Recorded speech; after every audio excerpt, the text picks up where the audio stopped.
Okay, so we have ourselves a winterosy video, and this is titled "The Lost Art of K-pop Eras." For me, I think K-pop eras do exist, but I kind of think like they're like very just like it's like quick, quick, quick, quick, quick. Like not that many people can like bask in these said eras because when you think of an era, it's like a lot of you gotta marinate in the era. You know what I'm saying? When I'm thinking of eras, I'm thinking of like teasers, films, concept photos. We get those, but like not everyone does a full out film. Like say for example, in hyping with the cinema dilemma type thing, and like those type of things, or we'll say BTS and shit like that. You know what I'm saying? But it's like I think the eras are still there, but it's like it's so much volume of songs, music, albums, and shit. Like, bro, aespa is about to come back with another comeback,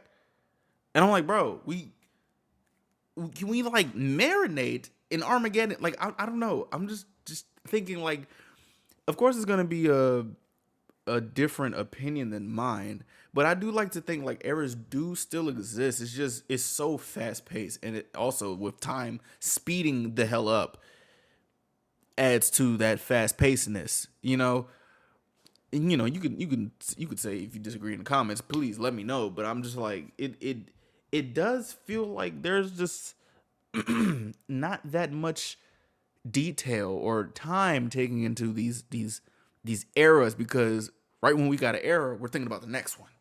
And then when we get to that one, you think about the next one. So let's see how the beautiful mind of Winterosy chalks this up. Let's check it out. Let's do it. I am excited. Very, very excited.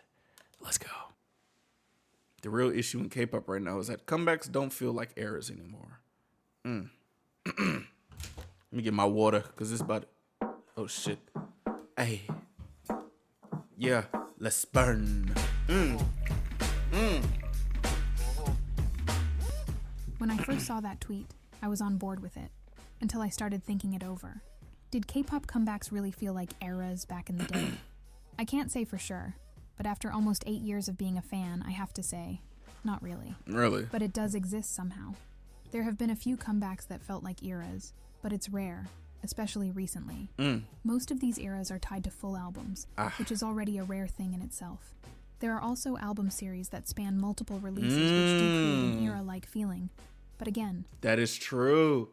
That is true. That is true. I didn't think of that. Full albums is an obvious like what's it called? Like a low hanging fruit, but series albums does make sense. uncommon. Some argue that longer gaps between comebacks help, but I disagree. I think so though. I think long breaks will help that because you gotta have us miss you. You have to have the fans miss you like a little bit, right? Like if you always there, they'd be like, all right, we always there. But like when you like go away for a second and then you come back with some bang, you know what I'm saying? Then that would create more of a era type feeling maybe. But at the same time, three can't exist if two exists. You know what I'm saying? Because a series, for me, I feel like a series would like have to have a shorter span of time. But if you do like a full album of one thing and then a long break and you come back with a different concept, then a long break would definitely be like, yeah, well, I can understand why we would want to take a long break. Even with over a year between their latest comebacks, Fromis 9's Unlock My World didn't feel like a year-long era. Plus, most K-pop EPs and albums often lack the substance to stay relevant for that long. But while comeback eras might not be as common, this isn't anything new.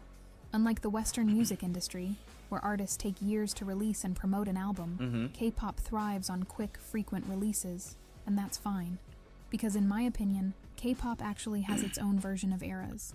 Sometimes I gotta like untrain my mind to think that this topic is talking about like Western pop and not hip hop. Hip hop and rap is really microwaved and it doesn't make any sense. Like we don't get no moment unless it's like somebody like Kendrick who will literally go away for like 5 years and come back. That's when we would see some type of era.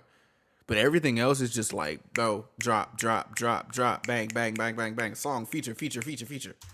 Some span multiple albums, members, years, sometimes even groups. And so for this video, I want to share some of my personal favorites that I've experienced over the years. Ooh, let's go. My name is Winterosy. Hey. And here are the best K-pop eras of the past 8 years. Okay, yeah. Enjoy. Hey, let's go. Hey, hey. Hey, I'm happy. Let's go. 2016. Oh, shit, you gonna start out with that BTS? Come on. Cool. The year was 2016, and as a teenager, I was looking for something to obsess over. As an Asian kid at that age, it's usually either K-pop or anime. Take a wild guess which one I chose. I had already heard some of the top K-pop songs of that time, and quickly fell in love with the genre. But it wasn't until BTS announced their comeback later that year with a full album that I experienced my first comeback. I really am so jealous of the people who got to experience like these BTS comebacks when they came out. Y'all know me. I was playing catch up. I was fast forwarding like the course curriculum for me was so fast. It's like getting like a 8-week course in a 16-week semester. Nigga, I had 3 to 4 years to catch up on K-pop from 1990, whatever the fuck, to now. I don't know if y'all care or understand. Like, dog, it was so much information within the past 3 years, and I still feel like I'm still learning. But like, dog, I do appreciate you guys for giving me the chance to like learn this stuff. But dude, that experience is so, I don't know. Honestly, I could definitely relive it, but like just thinking of like what happened, it's like, damn. It's literally like the video of you trying to study for a test and you're just like scrolling up the phone to go into your head. That's what it really felt like. The first comeback is always something special, you know. It was my first time experiencing something new as a fan. And this shit was lovely. And I was fortunate that it was Wings of all things. The album introduced me to a side of K-pop I didn't know existed. Intricate narratives, a diverse range of genres, striking visuals. These were all elements I grew to appreciate even more over time. Imagine coming for the lighthearted and fun side of K-pop, only to have your first comeback be a dark exploration of self-identity and the struggles of growing up. See, I'm jealous of you, Winterosy. You got that, bro. You was a man. It sure was unexpected, but definitely a welcome surprise.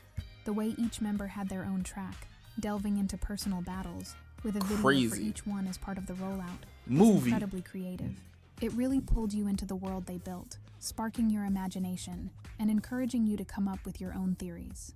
And with an album like this, probably started questioning your life decisions as well. Like, it's actually insane how an artist, and specifically BTS, but just like how music can literally make you question like life just off of like sounding good or just vibrations or just lyrics and stuff like that. It's really lovely how that can just exist. I love it so much. It's oh my gosh, yes. They also promoted other songs from the album, which was a bonus. And the cherry on top, they released a repackaged version titled You Never Walk Alone, which expanded on and concluded the themes established in Wings. 5 months is the usual interval between albums, but Wings used that time to tell their own story, while encouraging listeners to reflect on their own experiences. Storytelling, They even had a world tour to accompany it, which just extends it more. No wonder I have such high expectations. I am incredibly lucky to have this era as my first one ever. And the fact that it came out in 2016, where I think is one of the best, was like one of those years in like human history that's just like a bunch of crazy shit happened, especially in terms of music. 2016, bro, 2016, y'all weren't there. I'm sorry. I don't know if y'all were there and realized what came out in 2016. And I'm not just talking about K-pop. I'm talking about just like sports, fucking, what else happened? Like, just historical events, music, just for some reason everything, it just felt like it just felt like everything was perfect. I don't know how to explain it. I can't really recreate it. I hope there's a video on YouTube that can show how it can be recreated. But 2016 was probably my favorite year ever. I'm gonna be honest with you. But little did I know there was more to come. Okay, 2017. Coming of age. Fast forward a few months and my knowledge grows. Okay. I explored new groups and their music, and I can confidently say I was enjoying every moment of my new obsession. Okay. Teenage may not be 17's best album, but I'd argue it was an incredible era to experience.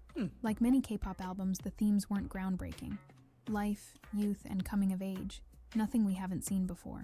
But what made this era memorable for me was how they utilized 4 of their subunits to tell a story in a unique and effective way. I like when groups utilize just like every part of their group, like subunits. Like I like effort. I really like effort. I really love that. The rollout began with 17 leaders and their song Change Up, which discusses their motivations and burning passion for pursuing their dreams. Okay. In this song, the leaders serve as spokespersons for the entire group, and as leaders, they are to guide the members through the journey. Next was Trauma, performed by the hip-hop team. This song explores personal struggles, insecurities, and emotional scars that the members have faced. Storytelling has been a fundamental aspect of hip-hop, especially when it comes to expressing one's struggles and perspectives on personal and at times societal issues. It's actually crazy how much well-rounded 17 is. And like, I don't think a lot of people know. Some people might think like, oh, it's just 13 people. But like, if you're really tapped in, you can appreciate good music, bro. I'm gonna keep it a stack. Then came. Even if the carrots don't hate me, I don't give a fuck. Fuck y'all if y'all don't fuck with me. Y'all faves are really fucking good, bro. I'm never going to talk down on talent. The 13th Month's Dance, a song that can be a bit confusing to grasp. The title doesn't clarify much, but from what I've read and seen, the song is better understood through its performance. While I wouldn't call myself a professional dancer, I noticed that the choreography leans more toward contemporary than typical K-pop dance. When paired with the song, the overall emotion seems to convey a sense of freedom that comes from being isolated. This contrasts with the vocal unit's song Pinwheel, which expresses feelings of longing and the sensation of being lost in time while waiting for someone. This album tells the story of both the beauty and concerns of growing up. 17 consistently delivers powerful messages, and I believe they executed this teenage era flawlessly. However, it's not always the deep messages and overarching themes that define an era. Sometimes oh my gosh, that just that little instrumental just got me high. perfect conceptualization and execution can take you a long way. And I have one album in mind. Hey. Boy, don't play with me, son. This is Red Velvet's Kingdom Come album. Are you serious? Boy, don't say it. Even with their already perfect discography, Red Velvet and their creatives managed to produce better works and built one of the greatest albums ever made. Perfect Velvet was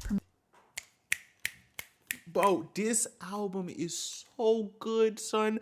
From the thing that like got me to it, I think it was winterosy that put me onto this album actually, because she played Kingdom Come, and then I listened to it was Attaboy, Perfect 10, then Kingdom Come. Let me go down this list because I played this album so many times. And y'all already know, like I did a cover for Kingdom Come. Bro, Peekaboo, Look, Kingdom Come, My Second Day, Attaboy, Perfect 10, About Love, Moonlight Melody. Are you crazy? Are you loco in the head, bro? I love this album. I really love this. promoted like most albums, but I always find myself returning to these teaser visualizers. While song snippets are typically shared through highlight medleys, oh my gosh, I believe each song deserves its own spotlight. I'm just flashing back to the first time I heard this album. Oh my gosh. Especially with music this good, they had to flex each song one by one. For 10 straight days, I was on edge, eagerly waiting each night to hear the new teaser. You don't quite understand. I had Kingdom Come for Monday, I Just for Tuesday, Fuck. Perfect 10 for Wednesday, and it just kept going. See, this is why I wish I was tapped in. I feel so bad, boy. I wish I was tapped in earlier. And the best part? The album ended up sounding even better. Hell yeah. You can do this kind of rollout with any album, but not all albums deliver on their promises. Sometimes the final product is disappointing, and at that point, just kill me. Not Perfect Velvet, though. From the announcement to the teasers, photos, and release, the mood was perfectly established. The expectations were already high, but they just had to deliver. And to exceed it is a satisfaction you don't usually get. Yes. Oh, yes. I also think that when winterosy put Kingdom Come in that thing, I think that's when I realized that I really love this channel. Oh, excuse me. Shit. Oh. Oh my. Oh my. Okay. Oh my. Come on. For the next year, let's explore something a bit different. Let's go. 2018 K-pop was filled with significant events, and many fans, myself included, label it as one of the best years in K-pop. Really? And I believe these next two examples truly made the year extra special. Okay. This was the first time we saw NCT come together for a full album, and it was nothing short of amazing. I know K-pop fans say this a lot, but this truly was a you just had to be there moment. Don't say that to me because I'm gonna get mad. Y'all are privileged to experience this shit. Don't say that shit to me. Because this wasn't anything you usually see in K-pop. With all the songs dropping and members being revealed, they just kept growing from there. Songs like Boss, Baby Don't Stop, Touch, and others truly showcased what this group offers. Seeing that black-on-black performance for the first time was a cultural experience I'll never forget, and that's coming from someone who doesn't stan this group. But that wasn't my favorite Avengers Assemble moment of the year. This next one, for sure, changed the trajectory of my life forever. Hello. Welcome. Girl of the month? I wanna try some right now. Oh. Let's get it. Of course, I had to make it about Luna. From the fantastic year of 2016 to the even greater year of 2018. All 12 Luna members and 3 subunits were revealed every month. Damn. The genius here isn't just the concept of debuting the girls one by one. If you think about it, that's the most inefficient way to debut a group. But what made this pre-debut era truly an experience instead of a tedious wait was the world building. I'll admit I wasn't there from the very beginning, but I don't think it diminished the experience at all, just because of the sheer amount of content available. Even if it were the year 2127, as long as I see the thumbnail of that blonde girl named Kim Lip, I'd start asking questions like, who is Luna, and why are there 12 of these girls? My God. Bro, do I have to go on a Luna binge? Because I'm so late on all of this. And the way winterosy makes it sound, it just makes it sound so lovely. And it's just so lovely. So lovely. You know what I'm saying? And just like that, I'm hooked. It's timeless. If you watch from the Timeless is that magic word, my boy. Timeless is that magic word. very beginning until the moment they come together, you'll experience the K-pop equivalent of the MCU. Deadass? This pre-debut era genuinely opened my eyes and demonstrated that there are no boundaries to creativity. You damn 3 Skippy. years is a long time, and is the long. Was that a toe? Did I just see a foot on a piano? There are no boundaries to Oh, what the fuck? Okay. creativity. 3 years is a long time, and is the longest way to market a group. But honestly, if you have the resources and the guts, why not go for it? I can't believe I'm unironically saying this, but the journey was the best part. Even though Luna didn't end up becoming the biggest K-pop group ever, what they accomplished will always be regarded as one of K-pop's greatest achievements. Okay. Ooh. 2019. All right, let's go. It's them. Itzy. Okay. Hey. The way that winterosy can like convey a message is so crazy. You got a really nice brain, yo. Like your brain is fire. Like real shit. The following I year know was those a bit eyes. tamer, but it still had its fair share of memorable eras. I wonder how she's gonna talk about 2020. That's what I'm. There was a time when everyone loved ITZY, and during that period, they were untouchable. Even as someone who has never quite connected with them, I can confidently say they had a phenomenal run that isn't easily replicable. I don't know how, but JYP crafted the perfect debut year any rookie group and company can only hope for. Bro, that Their first song choreography not is only tough. became their first hit, but also the biggest hit of the year. Entering the industry like that is impressive, as it's difficult to build upon. But they pulled it off.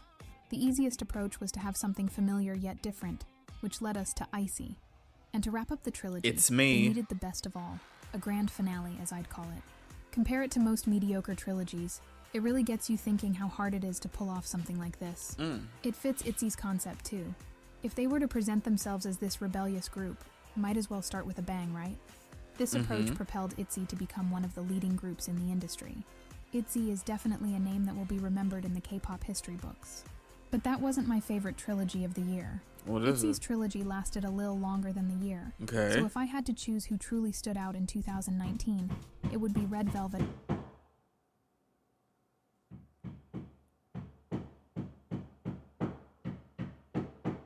Who the fuck?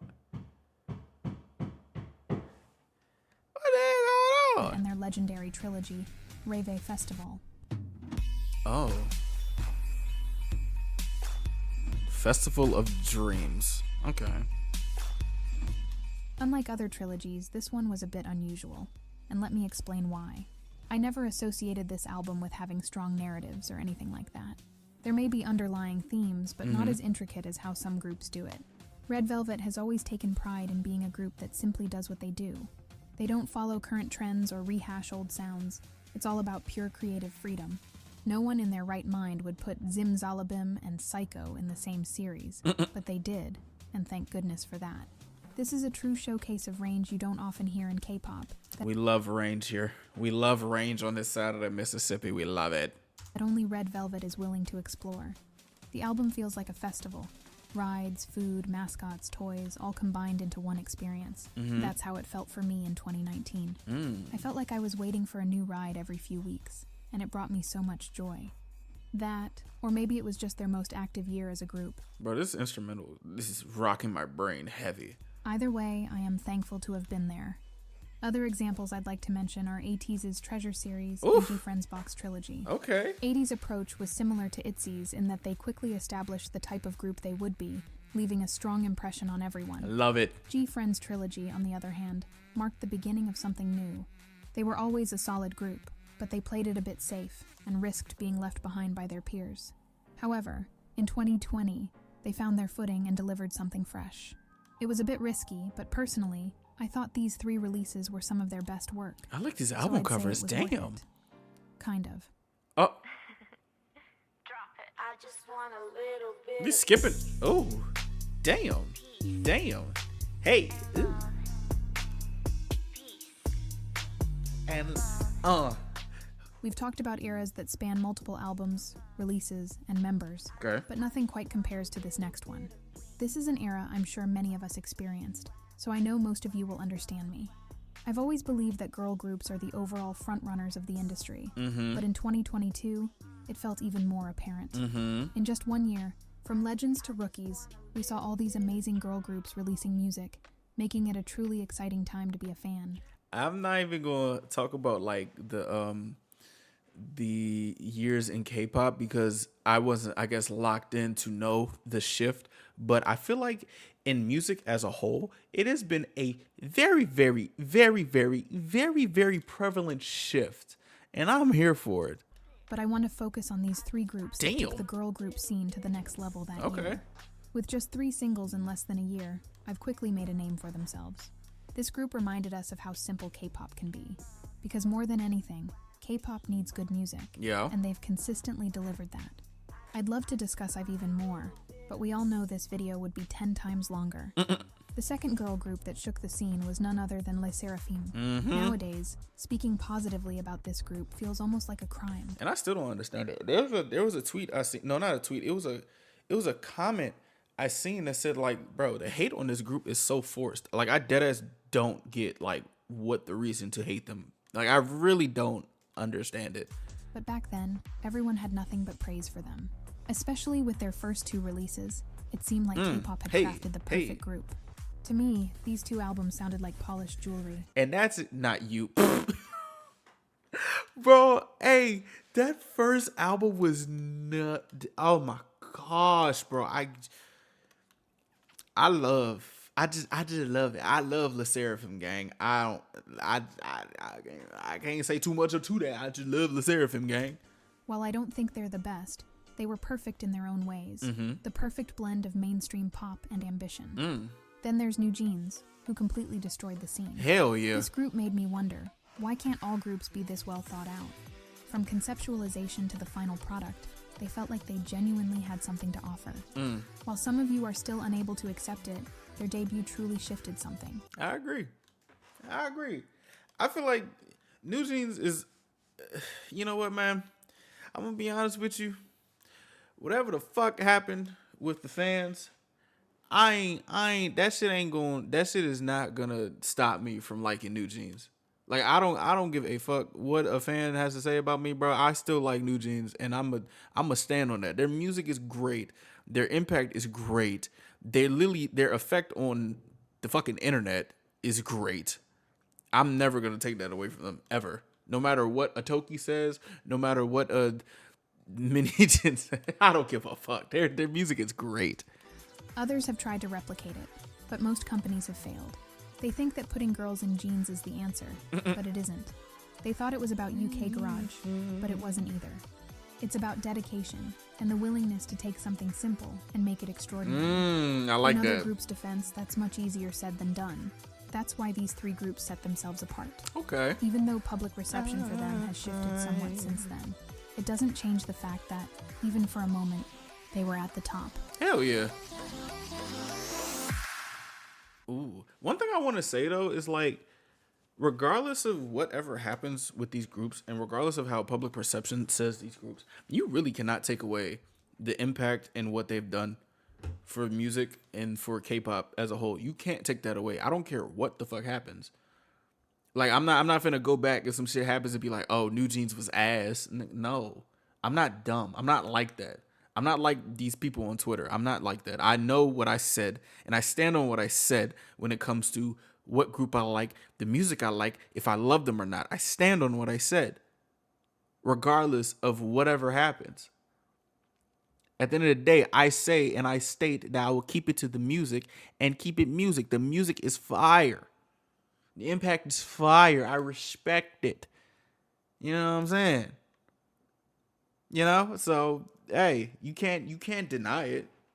Still, y'all fans be annoying as shit sometimes. What's 2024? What era you like here?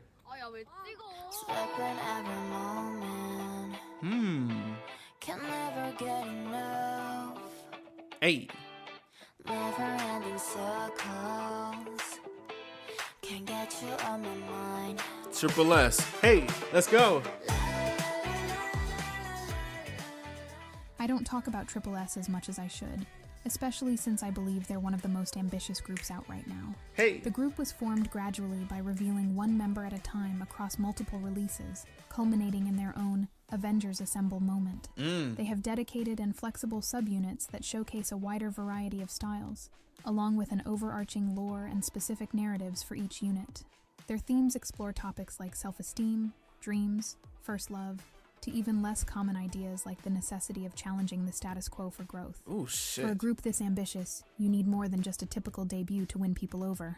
That's why it took them 2 years to establish themselves as a group that can be taken seriously. Take the and time. I loved every single second of it. I love when you take the time. You got to take the time to make something happen. If you take the time, bro, the outcome will be so much more worth it.